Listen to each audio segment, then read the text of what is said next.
কথা বলার লোক নাই। আমি তাই সিদ্ধান্ত নিছি যতদিন বাইচা থাকবো ততদিন কথাও কমো না, মুখে কিছু দিমও না। আমার মনে হয় না আমার দোকান আর আজকে আস্থা থাকবে। আজকে যেই ক্যাশে বসবে তারই পকেট বাড়ি হবে। আবার বিয়া করব, তার জন্য পাত্রী দেখো। মানে উনি তো দেখি নিজের পাত্রী নিজেই ঠিক করে ফেলেছেন। ছেলে দেখতে সুন্দর, কিন্তু আব্বার সাথে তো বয়সের পার্থক্য অনেক। ওই সংসার কি তুমি করবা নাকি আব্বা করবে?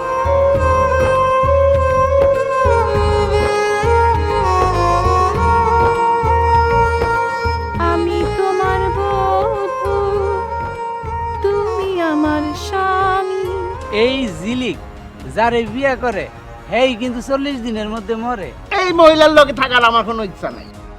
ওর ভিতরে অনেক সমস্যা। এই বুইরা যারে বিয়া করে এই মেয়ে মানুষই এক বাচ্চা জন্ম দিয়া মরে। বাবা সমস্যা শুধু আমার মধ্যে না, হ্যাঁ? আপনি হলেন সমস্যার একটা পাহাড়। আপনি ডরান না? সিকিউর দিব নাকি ঘর থেকে বাইর হবেন? যার ঘর তার ঘর থেকে বাইর করে দিতেছো। কোনো কিছু যদি আমাদের বলার থাকে তুমি আমাকে নিজে কইবা। অন্য কেউ যেন আমাদের ব্যাপারে কোনো কথা না বলে, তাহলে তোমার সাথে সম্পর্ক থাকবো না।